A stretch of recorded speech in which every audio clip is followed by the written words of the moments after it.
ॐ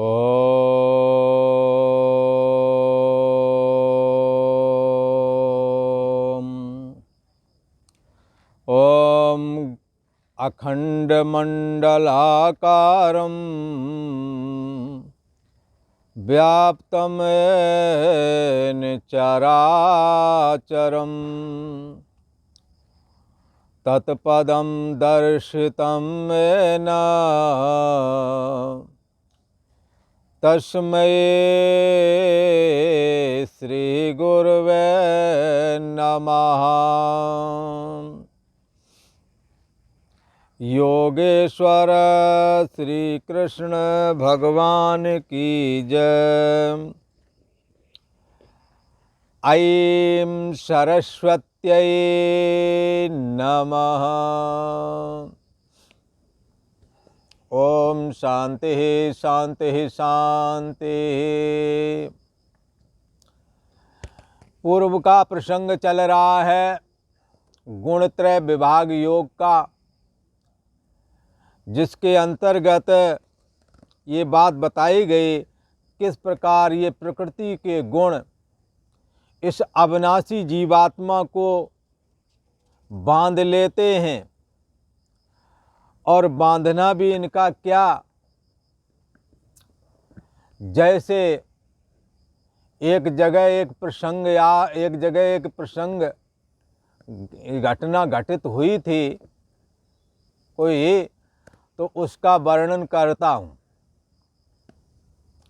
एक जगह पर एक सुराही रखी हुई थी और उसमें कुछ चने पड़े हुए थे भुंजे वाले। तो अगला आदमी उस सुराही से चने निकालता और वानरों को फेंक रहा था कि उसी समय एक वानर ने मौका लगा करके सुराही के अंदर हाथ डाल दिया और हाथ में उसने चने पकड़ लिए। लिहाजा जब हाथ घुसेड़ा था, जब हाथ उसमें प्रवेश किया, हाथ ने जब उसका अंदर प्रवेश किया था, तब तो उसमें चने नहीं थे, लिहाजा वो मुड़ गया था। पर जब मुट्ठी में चने ले लिए तो वो फंस गया उसी में। अब वो बहुत कोशिश कर रहा था कि ये हमारा हाथ किसी तरह से निकल जाए, पर वो निकल नहीं रहा था। तो बंधुओं, यहाँ आप देखें तो घड़े ये सुराही ने बंदर को पकड़ लिया है अथवा बंदर ही सुराही को पकड़े है, क्या कहना चाहिए। ठीक ऐसी ही पोजीशन हमारी और आपकी भी है। सात्विक वृत्ति और राजस वृत्ति और तामस वृत्ति, और जैसी वृत्ति होती उसी वृत्ति का भोग होता है। तामसी वृत्ति होवेगी, निद्रा आलस प्रमाद का भोग होने लगेगा, और मादक पदार्थों का सेवन होने लगेगा, इसी का भोग होवेगा। रजोगुणी वृत्ति होवेगी, घर गृहस्थी के जीवन में रागात्मक मोहात्मक राग बढ़ जाता है।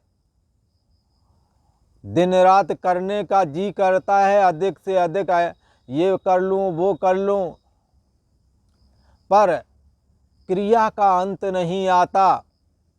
तृष्णा बढ़ जाती है, वासनाएं बढ़ जाती है, विषय भोग में प्रवृत्ति बढ़ जाती है। तो इस प्रकार रजोगुणी वृत्ति होने पर नाना प्रकार के पद पदार्थों का, तृष्णा आदि का, कर्म का भोक्ता बन जाता है। और सतोगुण आने पर ज्ञान वैराग भक्ति, इसी प्रकार कोई भी काम करना कामना और आसक्ति से रहित होकर के करता है, किसी के प्रति उपकार करता है, बदले की इच्छा नहीं रखता है। रजोगुणी कर्म वो भी करता है, पर रजोगुणी कर्म तब सतोगुणी हो जाता है जब फलाकांक्षा और कामना और स्वार्थ बुद्धि छोड़ दी जाती है। उन कर्मों के द्वारा परमात्मा की भक्ति का आविर्भाव होता है। जिस भक्ति के द्वारा इसके हृदय में दैवी संपत्ति का निवास हो जाता है। इसलिए बंधुओं, सतोगुण रूप सात्विक वृत्ति का तथा पद पदार्थों का ये भोक्ता बन जाता है, और रजोगुण के उपस्थित होने पर रजोगुणी वृत्ति और रजोगुणी पद पदार्थों का भोक्ता बन जाता है।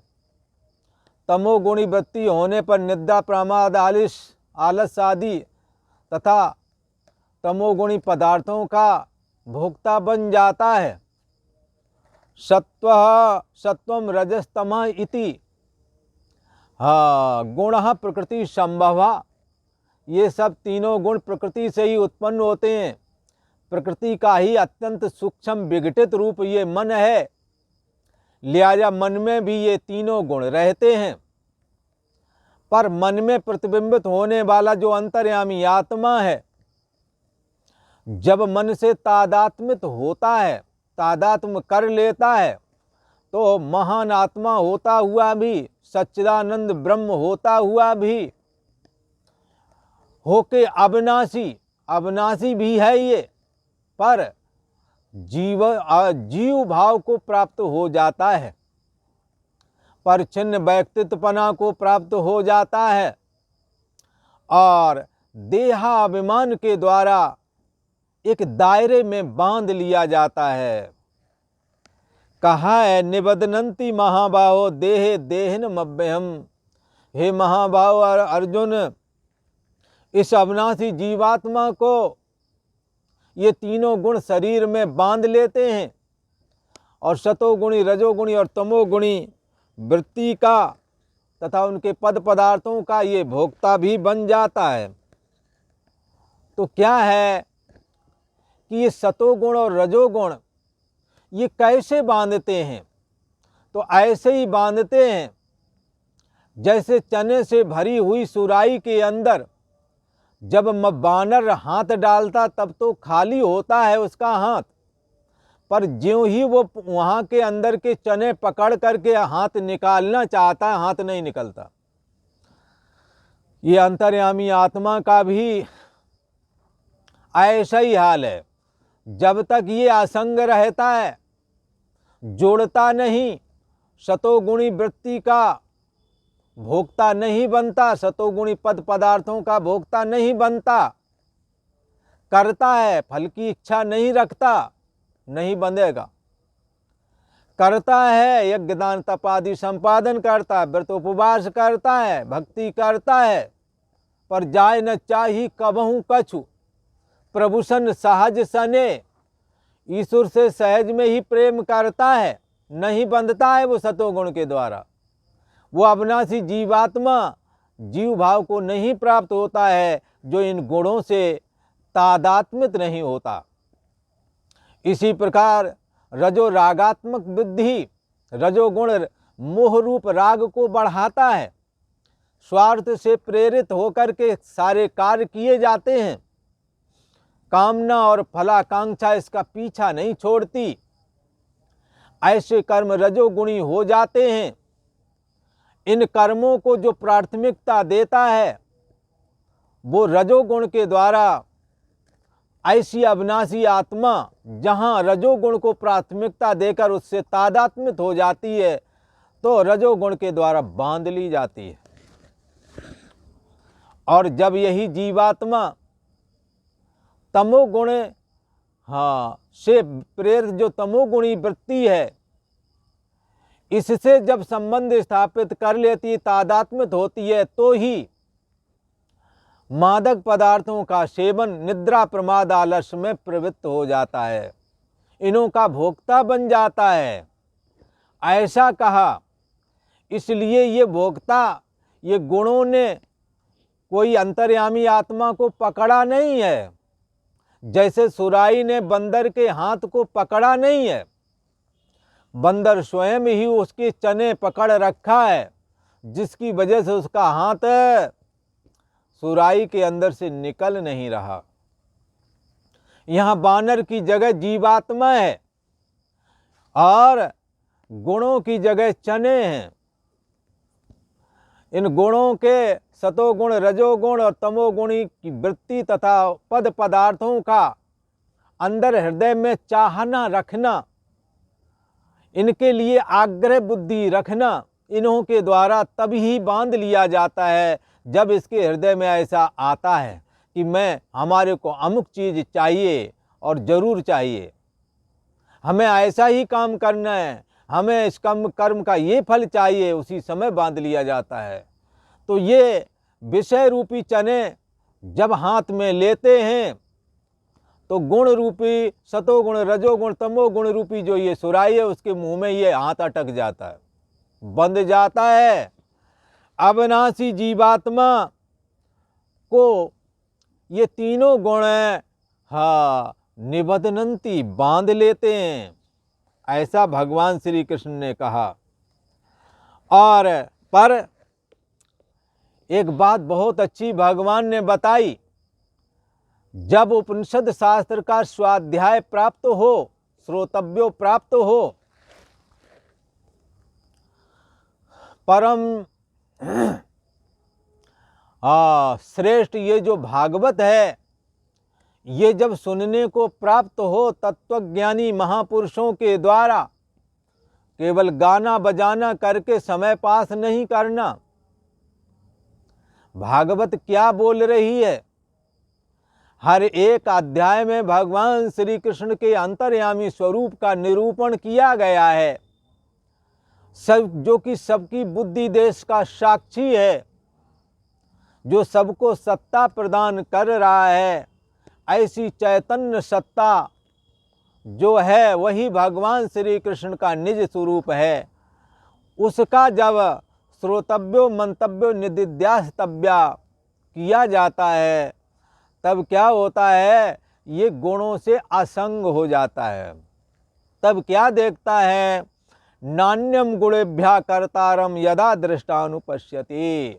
जिस समय ये चैतन्य आत्मा जो मन में प्रतिबिंबित हो रही है और मन से जुड़कर के परिचिन्न व्यक्तित्वपना रूप जीव भाव को प्राप्त हो गई है, फिर मन देह से जुड़ा हुआ इसलिए देहाभिमान को प्राप्त हो गई है, ऐसी अंतर्यामी आत्मा जब ये देखने लगती है, जब ऐसा विवेक प्राप्त होता है कि इन गुणों के अलावा और कोई दूसरा कर्ता नहीं है, सतोगुणी वृत्ति आती है, तभी सतोगुणी पद पदार्थों का ये जीवात्मा भोक्ता बन जाता है। जब रजोगुणी वृत्ति होती है तो रजोगुणी पद पदार्थों का भोक्ता बन जाता है। जब तमोगुणी वृत्ति होती है तो तमोगुणी पद पदार्थों का भोक्ता बन जाता है, ऐसा कहा। पर जिस क्षण ये ऐसा सोचने लगता है कि ये कर्तापन और भोक्तापन इन गुणों में ही है, हमारे में नहीं है, और मैं कैसा हूँ, इन गुणों से हमारा कोई लेना देना नहीं, न मैं सतोगुण हूँ, न मैं रजोगुण हूँ, न मैं तमोगुण हूँ, बल्कि इन तीनों गुणों का मैं जानने वाला साक्षी आत्मा हूँ। गुणभ्यश्च परम वेति, मैं इन तीनों गुणों से परे हूँ और पीछे हूँ। जैसे जगत से देह और जगत से पीछे इंद्रियां हैं, इंद्रियों से पीछे मन है, मन से पीछे बुद्धि है, यो बुद्धि परतस्तु सा, बुद्धि से भी जो परे है उसी का नाम ब्रह्म है। तद ब्रह्म तद विजिज्ञासस्व, इसी को जानना चाहिए। तो किसी ने कहा कैसे जाने, तो उपनिषद सार ने कहा आत्मा वारे दृष्टव्य, आत्मा का ज्ञान करना चाहिए। दृष्टात ज्ञान अर्थक है, आत्मा का ज्ञान करना चाहिए। तो क्या कैसे ज्ञान होगा आत्मा का, कैसा ज्ञान, जैसे हम आँखों से द्वारा दुनिया का ज्ञान कर रहे हैं ऐसा बोले नहीं। आँख बाह्य दुनिया को देख रही है, पर आँख को स्वयं आँख नहीं देख पा रही है। फिर आँख का देखने वाला कौन है, आँख का भी आँख है, कौन कान का भी कान है, पांचों ज्ञानेंद्रियों के द्वारा कौन ज्ञान कर रहा है? तो मन कर रहा है। तो मन को कौन जान रहा है? को देवा जो मना साक्षी, जो मन को भी जानने वाला, मन का होना ना होना भी जिसके द्वारा जाना जाता है, वो कौन सा देव है? उसका नाम है तद ब्रह्म। वो ब्रह्म ही है। यही हमारी आपकी बुद्धि देश का साक्षी भी है। यही भगवान श्री कृष्ण का मदभाव है और यही उनका अंतर्यामी स्वरूप भी है। ये कैसा है? तीनों गुणों से परे है। जैसे देह और जगत से परे इंद्रियों से परे ये मन है, मन से परे बुद्धि, बुद्धि से परे जो चैतन्य सत्ता है, उसी का नाम ब्रह्म है। जब ऐसा ये जान जाता है कि तीनों गुणों से मैं परे हूँ, तीनों गुणों की पद पदार्थों का मैं भोगता भी नहीं हूँ और इन तीनों गुणों से मैं परे हूँ, जब ऐसा जान जाता है तो क्या होता है? मद भावम शोधि गच्छति। हे अर्जुन, वो मेरे भाव को प्राप्त हो जाता है। बोले क्या है आपका भाव? बोले सदा रहना, मैं सदा बना रहता हूँ। अच्छा, कभी अंत नहीं आता? बोले कभी नहीं आता। अच्छा, तो आपकी चैतन्यता? बोले हमारी चैतन्यता का भी अंत नहीं आता और हमारी ऐसी चैतन्यता है, अनंत जीव हैं, इन्हों में मैं चेतना का संचार करता रहता हूँ अकेले। इसलिए चेतना नाम एको बहु नाम। अनेक चेतनों में भी मैं एक चेतन ही चेतना संचार कर रहा हूँ, भगवान श्री कृष्ण कहते हैं। अच्छा ठीक है, आप तीनों गुणों से परे हैं, तीनों गुणों के बने हुए पद पदार्थों के भोक्ता भाव से भी आप रहित हैं, ये बात समझ में आई। और ऐसी साधना करके जो ऐसी स्थिति को प्राप्त कर लेता है, वो भगवान श्री कृष्ण के भाव में, भगवान श्री कृष्ण में लीन हो जाता है, जो भगवान श्री कृष्ण का अपना स्वरूप है। कौन सा स्वरूप है? सच्चिदानंद घन, जिसके लिए भागवत में क्या कहा है? सच्चिदानंद रूपाय विश्वोत्पत्त्यादि हेतवे। भगवान श्री कृष्ण का मदभाव कैसा है? सच्चिदानंद स्वरूप। क्या करता है ये? सृष्टि की उत्पत्ति करता है ब्रह्मा बन करके, माया को तीन विघटित करता है, रजोगुणी माया को स्वीकार करके। माया में सतोगुण, रजोगुण और तमोगुण तीन गुण रहते हैं। सतोगुणी माया को स्वीकार करके विष्णु रूप हो जाता है, पालना करता है। रजोगुणी माया को स्वीकार करके ब्रह्मा रूप हो जाता है, सृष्टि की उत्पत्ति करता है। कौन? भगवान श्री कृष्ण का ये अंतर्यामी स्वरूप जो सच्चिदानंद स्वरूप है।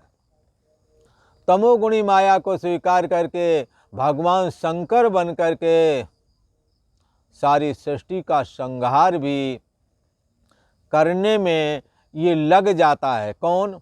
भगवान श्री कृष्ण का मदभाव। कौन सा? सच्चिदानंद घन परमात्मा, जिसके लिए भागवत में कहा सच्चिदानंद रूपाय विश्वोत्पत्त्यादि हेतवे तापत्रय विनाशाय श्री कृष्णाय वयम नमः। तीनों प्रकार के संतापों का नाश करने हारा है ये, ऐसे कोई दूसरा नहीं, भगवान श्री कृष्ण ही है। कौन है ये? यही भगवान श्री कृष्ण सबके अंतर्यामी हैं। माया को स्वीकार करके ओम नाम वाले ईश्वर बन जाते हैं। फिर राजोगुणी, सतोगुणी, तमोगुणी माया को प्रकट करते हैं तो सगुण साकार हो जाते हैं, ब्रह्मा विष्णु रुद्र हो जाते हैं। ऐसा भगवान श्री कृष्ण कहते हैं कि ये जो है, जब साधक, जब ये जिज्ञासु तीनों गुणों से परे अपने को जान जाता है तो भगवान श्री कृष्ण में लीन हो जाता है। यहाँ भगवान श्री कृष्ण में लीन हो जाने का मतलब शरीर में नहीं समझना। जो भगवान श्री कृष्ण का अंतर्यामी रूप है उसमें लीन हो जाने को, उसी से हम और आप सब जन्मे हैं, उसी से मन फुरता है और मन में हम अस्मी फुरने लगती है और लीन भी उसी में होते हैं। शाम को जब सोओगे तो इंद्रियों में देह और जगत आएगा, इंद्रियां मन में, और मन जा कर के किस में जाएगा? बुद्धि में, बुद्धि जाकर के साक्षी आत्मा में। इस प्रकार उसी से जासे उपजे नानका लीनताई में होय। जो वस्तु जिससे उत्पन्न होती है लीन भी उसी में होती है।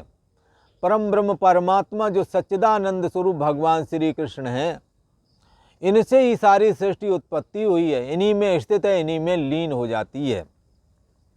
भगवान श्री कृष्ण कहते हैं, हे अर्जुन, ऐसे जो तीनों गुणों से अलग अपने को जान जाता है उसका जीवन धन धन हो जाता है। जन्म मृत्यु वृद्धावस्था आदि सभी प्रकार के दुखों से वो छूट जाता है। क्यों छूट जाता है? उसके लिए कहा शरीर की उत्पत्ति का कारण जो ये तीन गुण हैं, इन तीनों गुणों से वो अतीत हो गया है, तीनों गुणों का उल्लंघन कर गया, तीनों गुणों से वो पार निकल गया है। अच्छा, अर्जुन ने यहाँ पर 3 प्रश्न किए भगवान श्री कृष्ण से, हे भगवान, इन तीनों गुणों से जो अलग हो गया है, परे हो गया, तीनों गुणों का जो उल्लंघन कर चुका है, तीनों गुणों से जो पार उतर गया है, ऐसा पुरुष किन किन लक्षणों वाला होता है, कैसे पहचाने? पहला प्रश्न।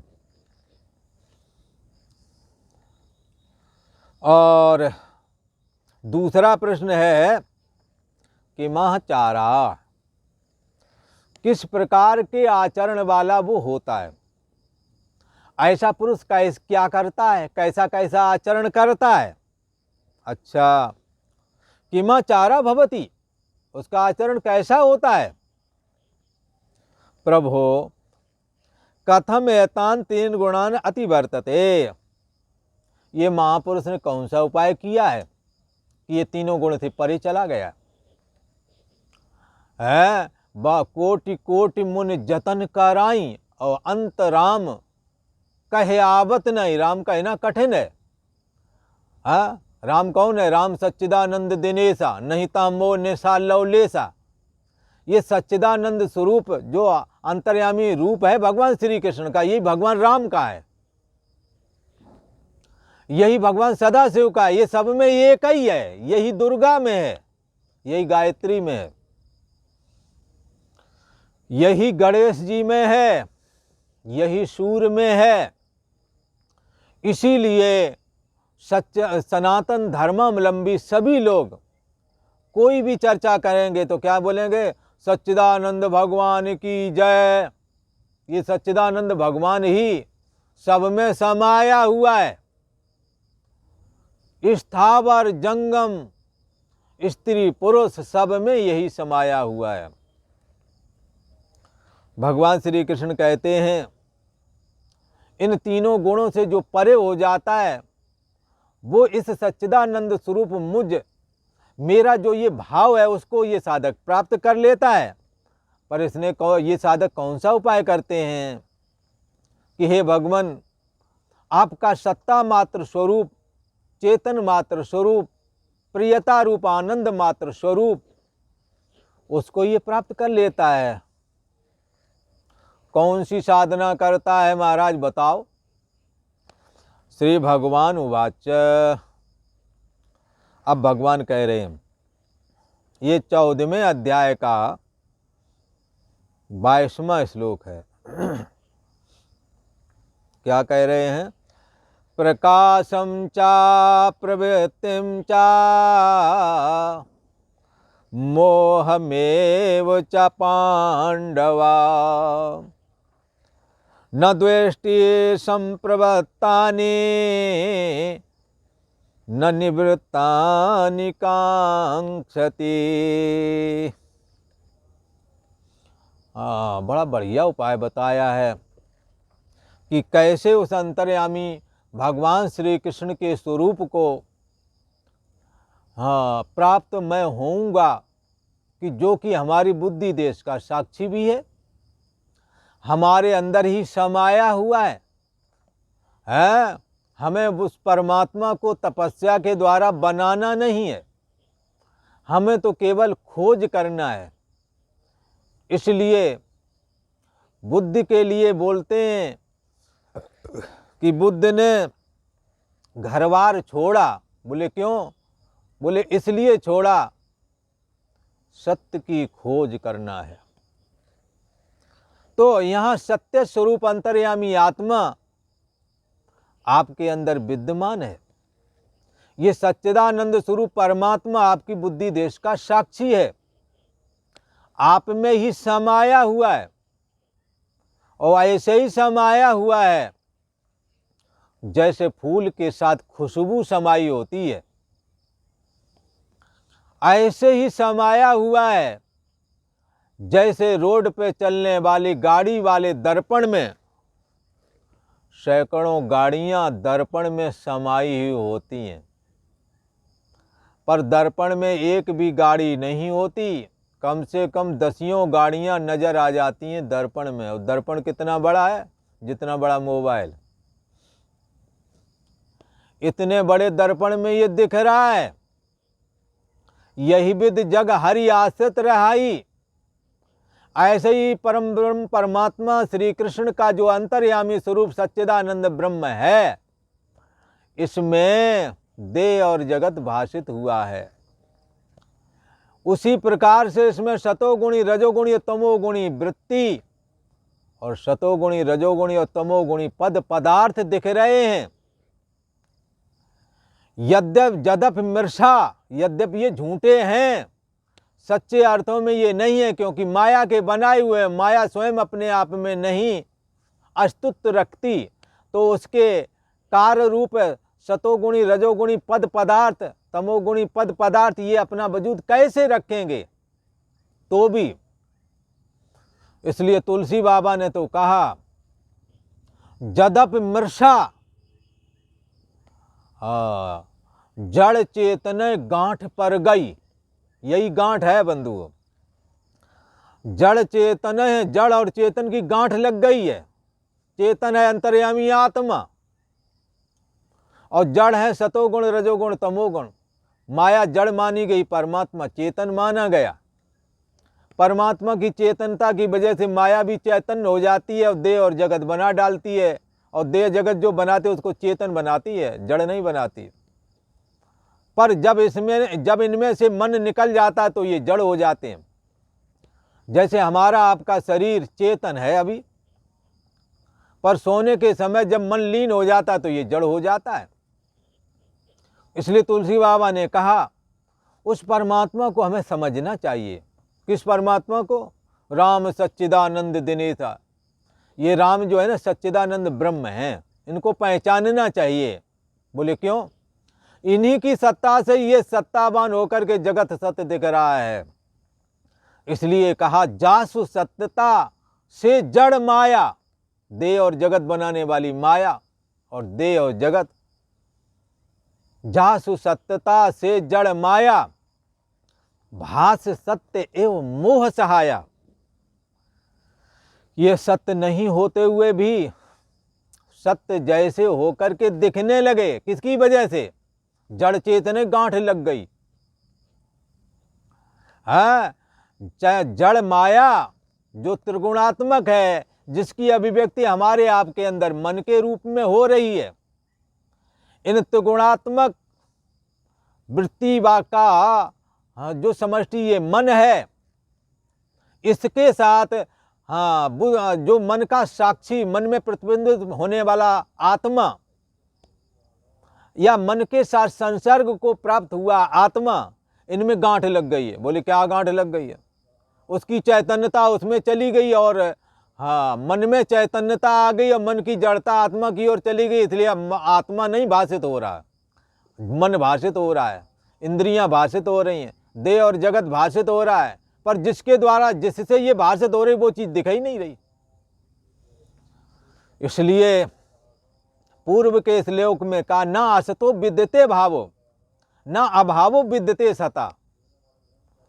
ना असतो विद्यते भावो, ये असत देह और जगत दिख रहा है, इसकी सत्ता नहीं है, सच्चे अर्थों में ये है नहीं। और जो ना अभावो विद्यते सता, सतरूप अंतर्यामी आत्मा दिखता नहीं है, पर है वही। ना अभावो, उसका अभाव नहीं है। ये कौन कह रहा? ये हम नहीं कह रहे हैं, ये भगवान कह रहे हैं। वो दिखता नहीं है, पर ना दिखने का मतलब ऐसा नहीं समझना उसका अभाव हो गया, वो है ही नहीं, ऐसा नहीं समझना। बल्कि उसकी चेतनता से ही उसकी चेतनता पाकर के मन चैतन्य हो जाता है। पर जो खुद चैतन्यता का संचार कर रहा है वो दिखता ही नहीं है। सत्ता कभी दिखती नहीं है, जिसकी सत्ता नहीं वही दिखता है। और जिसकी सत्ता है, यदि वो दिखने में आ जाएगा, दृश्य हो जाएगा, वो परमात्मा नहीं हो सकता। परमात्मा वही होता है जो सबको देखता है, जो दिखने में नहीं आता है। इसलिए एनेदम सर्वम विजानियात तम केन विजानियात। जिसके द्वारा ये सब कुछ जाना जाता है, उसको कैसे जानोगे? यही जानोगे जो जानने में नहीं आता है, जो बचा हुआ है, जिसने सबको जाना है, वो जानने वाला सोहम अस्मि ही हूँ, ऐसा करके जाना जाता है। तो ये अंतर्यामी श्री हरि आपके बुद्धि देश में विद्यमान है, और इसमें ये जगत ऐसे ही रहता है जैसे दर्पण में गाड़ियां रहती हैं। यही विद जग हरि आश्रित रहे। परमात्मा में हाँ देह और जगत क्योंकि माया ने बनाए, माया अपने आप में कुछ नहीं है, इसलिए परमात्मा में देह और जगत का अभाव है। पर परमात्मा की सत्ता पा करके जड़ और काल्पनिक सत्ता विहीन ये जड़ माया भी सत हो करके हाँ देह और जगत को चैतन्य बना करके और प्रियता भी इसमें दिखा देती है। हाँ, सबको अपने धनपुत्र स्त्री आदि प्रिय लगते हैं। खैर, अब ये तीनों गुणों से जो अतीत हो गया है, ये कैसे होता है? ये कौन सी साधना करता है? भगवान श्री कृष्ण कहते हैं, अर्जुन प्रकाशम चा प्रवृत्तिम चा। हाँ, प्रकाशम चा। अब मान लो आप बैठे साधना के लिए, आप शांति से बैठ जाएं और आप देखें। क्या देखें?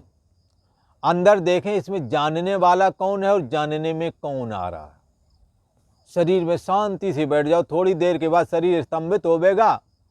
स्तंभित होने के बाद में शरीर के दर्द वर्द भी थोड़े समय के लिए हट जाते हैं, और उस समय आप देखेंगे कि आप जान, ऐसा लगेगा कि मैं शरीर से अलग हूं, शरीर को जान रहा हूं।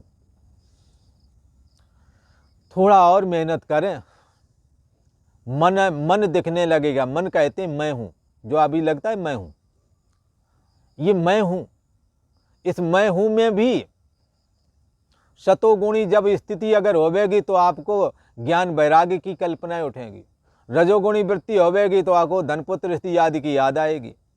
तमोगुणी होवेगी तो लगेगा कुछ याद, चलते यहाँ से कुछ उठ के कुछ तम्बाकू वमाकू खा लेते, मादक पदार्थों के सेवन की बीड़ी बाड़ी पी लेता, लगता है वहाँ कुछ हंसी टटोली करते, लगता सो जाता। ये चीज़ें उठती हैं। तो क्या है कि अब क्या देखना है? भगवान श्री कृष्ण कहते हैं, पांडवा प्रकाशम चा प्रवृत्तिम चा। सतोगुण का कार्य रूप, जब सतोगुण बढ़ता है तो मन में चेतनता बढ़ जाती है, खुशी बढ़ जाती है, सुख मिलने लगता है, वृत्ति शांत होती है। आप चूंकि ध्यान में बैठे, आप शरीर को जान रहे, आप इस चीज को भी जाने कि देखो तो कितना मन शांत है, अब कोई इच्छा नहीं, लगता है यही बना रहे।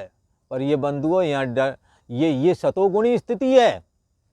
इसको तुम जान रहे हो, तुम इसके जानने वाले हो। ये सतोगुणी वृत्ति है, इसके जानने वाले हो। भगवान श्री कृष्ण कहते हैं प्रकाशम चा। सतोगुण के कार्य रूप ये प्रकाश को, चेतनता को, शांति को, सुख को, वृत्ति की एकाग्रता का सुख, ध्यान के समय होने वाला जो सुख है, जो आनंद है, उसको आप जान रहे हैं। तो जान रहे तो आप अलग नहीं है क्या? अलग है। जो जान रहा है वो तुम हो, ना कि जो जानने में आ रहा है उसका सुख नहीं लेने लगना हो। आज सुख मिल रहा है, बहुत बढ़िया बहुत बढ़िया, उसी में नहीं डूबना है, बल्कि ये जानो कि इसका मैं जानने वाला हूँ। जो जानने वाला है वो आनंद है, ये तो सुख है। सुख विषय वस्तु से आता है, आनंद स्वयं का होता है। प्रकाशम चा, सतोगुण का कार्य रूप जो प्रकाशमय वृत्ति, सुखमय वृत्ति, चैतन्यमय वृत्ति, शांतिमय वृत्ति, इसके तुम दृष्टा बन जाओ, जानने वाले बन जाओ। क्या प्रवृत्तिम, रजोगुण आ गया। अब धनपुत्र स्त्री आदि की याद आ गई, बैठे हैं हरिद्वार में ध्यान कर रहे हैं, घर में पहुंच गया मन, नाती पोता क्या कर रहा है, उसकी याद आ रही है, उसका दुलार याद आ रहा है, उसकी चंचलता याद आ रही है। तो क्या है, रजोगुण के कार्य रूप है प्रवृत्ति आपको आ गई अंदर। आप डरो नहीं, इसके भी तुम जानने वाले हो। तुम्हारे में ये भी नहीं, तुम्हारे में सतोगुणी वृत्ति वाला भी जो सुख मिल रहा था वो भी तुम्हारे में नहीं, तुम इन दोनों से अलग हो। तीसरी वृत्ति और आ रही है, क्या आ रही है, मोहम। तमोगुण का कार्य रूप मोह, रागात्मक, कुछ करने का ये निद्रा, आलस, प्रमाद है। रजोगुणी वृत्ति में तो घर गृहस्थी के काम, धनपुत्र स्त्री आदि की याद आती है, कुछ करने का जी करता है, लगता बैठा हूं कुछ कर लेते जा करके, इससे आप अलग हैं, ऐसा जानना। तमोगुण में निद्रा, आलस, प्रमाद ये सताता है, ये भी एक वृत्ति है, इसको भी तुम जानने वाले हो। तुम ये भी नहीं हो, तमोगुणी वृत्ति और तमोगुणी पद पदार्थ का याद आना, आप इनसे अलग हो, इनके जानने वाले हो। रजोगुण में मोहात्मक राग वाली बातें याद आ रही हैं, धनपुत्र स्त्री आदि के राग द्वेष की बातें, पर इस वृत्ति से भी तुम अलग हो। और सतोगुण में मन एकाग्र है, चेतना है, शरीर प्रफुल्लित हो रहा है, शरीर में नई नई चेतना सी प्रवाहित हो रही है, ये सतोगुणी वृत्ति है बंधुओं, तुम इसको जान रहे हो। इन तीनों प्रकार की वृत्तियों से तुम अलग हो। कौन सा पूछा था ना, वो तीन गुणों से कैसे अतीत हो जाता है, तो ऐसे होता है। तीनों गुणों का वो संग नहीं कर रहा है, तीनों गुणों का मैं जानने वाला हूं, ऐसा वो साधना कर रहा है।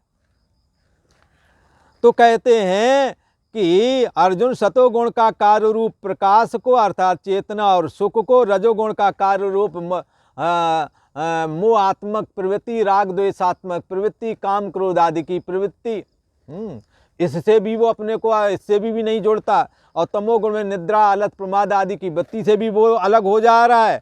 ये तीनों वृत्तियों के आने पर भी, ना तो इन तीनों प्रकार की वृत्तियों के प्रवृत्त होने पर भी ये आ गई, अब ये निद्रा क्यों आ गया, प्रमाद आलस क्यों आ रहा है, अब धनपुत्री स्त्री आदि मोह क्यों याद आ गई, हम तो ध्यान करने बैठे तो ये नहीं आना चाहिए। अरे ये मन में है, ये तो आएंगे सामने, ये जाएंगे कहाँ।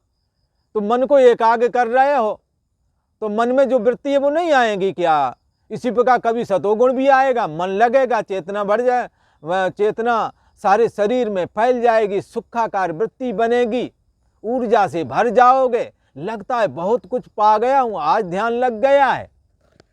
पर इससे भी नहीं बंधना है, रजोगुण से भी नहीं होना, इनके आने पर, इनके जाने पर, आने पर सुखी नहीं होना, जाने पर दुखी भी नहीं होना।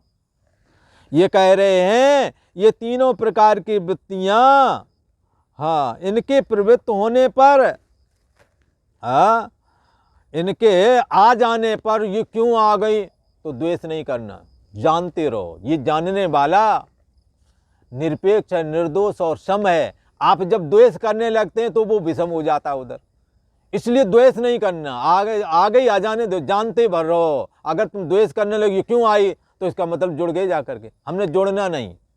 आया है आ जाने दो, जाता है जाने दो, कोई परवाह नहीं, जानते रहो। इसको कहते हैं साक्षी साधना। तो कहते हैं सतोगुणी, रजोगुणी और तमोगुणी की वृत्ति के आने पर भी, उनके प्रवृत्त होने पर, ना संप्रवृत्तानि, ना तो प्रवृत्त होने पर ये आ गए तो इनसे द्वेष भी नहीं करता है, और ये जब निवृत्त हो जाते हैं तो बहुत सुख मिलता है। तमोगुणी रजोगुणी वृत्ति नहीं है, सतोगुणी स्थिति में बहुत सुख मिल रहा है, फिर ये भी निवृत्त हो, अकेले बच गए। तो सारे चले जाओ या आ जाओ, पर मैं अपने जानना पनारूप पॉइंट से अपने को जरा भी हिलने नहीं दूंगा। ऐसी दृढ़ता पूर्वक जब साधना की जाती है तो ये तीनों गुणों से अपने को अलग कर लेता है। ये बताया भगवान श्री कृष्ण ने, ये साधना है यहाँ। इसलिए कहा पांडवः प्रकाशम च प्रवृत्तिम च मोहम एव न संप्रवृत्तानि द्वेष्टि न च निवृत्तानि कांक्षति। हे अर्जुन, जो पुरुष सतोगुण के कार्य रूप प्रकाशात्मक सुखाकार वृत्ति को और रजोगुण के कार्य रूप मोहात्मक राग वृत्ति को तथा तमोगुण के कार्य रूप निद्रा प्रमाद आलस आदि को इनके तो तथा इन तमोगुणी वृत्ति को भी ना तो ये तीनों प्रकार की वृत्तियां आ गई, ये तीनों प्रकार की वृत्तियों में भी ना तो प्रवृत्त होने पर ये आ गई तो द्वेष नहीं करता, और ये निवृत्त हो गई तो क्या कहते हैं, हाँ कोई तमोगुणी वृत्ति बन गई, राग द्वेषात्मक वृत्ति वो जब ध्यान टूटता तो कहते हैं महाराज क्या बताऊँ, आज तो दुनिया भरे की बातें आती रहीं और मेरा मन बहुत अच्छा लग रहा था, फिर ये आ गए तब से हमारा मन ही उचट गया। तो ये नहीं होना चाहिए, प्रवृत्त होने पर उनसे द्वेष नहीं करना चाहिए अगर आ गई वृत्तियाँ, और निवृत्त होने पर अगर चली गई आ गई, और आने पर खुशी नहीं, जाने पर दुख नहीं। मान लो सतोगुणी वृत्ति आ गई, आपको सुख मिलेगा, आप कहोगे ये बनी रहे, और चली गई तो दुख होवेगा। भगवान श्री कृष्ण कहते हैं आ जाए तो सुखी मत हो, उसको जानते रहो, क्योंकि तुम सुख तो विषय से मिलता है, आप आनंद हो, अपने आनंद को पहचानो, आपका प्रतिबिंब ही वहाँ सुख बन करके प्रतीत हो रहा है। इसलिए सुख का कार्य सतोगुणी वृत्ति आने पर आप ऐसा मत इच्छा रखो ये बनी रहे, अब वो जा रही है, आप कहते और क्या करें, वैसी वृत्ति नहीं बनती। ध्यान वालों की यही शिकायत है, अब पहले जैसा नहीं लगता ध्यान, तो ये मन तो हमेशा एक जैसा रहता नहीं ना। भगवान श्री कृष्ण कहते हैं ना तो प्रवृत्त होने पर उनसे द्वेष करता है, और न निवृत्त होने पर उनकी आकांक्षा भी नहीं करता कि चलो भाई पहले जैसी वृत्ति आवाज है ना, नहीं आ रही मत आओ, पर मैं चैतन्य सत्तात्मक, मैं दृष्टा साक्षी आत्मा हूँ, मैं जानने हारा हूँ, इस वृत्ति से वो हटता ही नहीं है। इसलिए आत्मसंस्थम मना कृत्वा अपनी परिच्छिन्न व्यक्तित्वपना को, जो जीवात्मा रूप जीव भाव था, उसकी चेतना को आत्मसंस्थम, मैं जानने हारा हूँ, मैं जानने वाला हूँ, सदा रहता हूँ, सदा हूँ, और जाननापना है, और जाननापना, इस पॉइंट से आप जरा सा भी मत हिलो। यदि हिल गए, यदि किसी वृत्ति के पीछे चले गए तो फिर आप गए, फिर अपने पॉइंट पर नहीं रह सके। यदि आप दृष्टा मात्र पर, साक्षी मात्र पर रुक जाओगे तो तीनों गुणों से अतीत हो जाओगे, ये भगवान श्री कृष्ण ने कहा। और आज इतना ही। ओम शांति शांति शांति।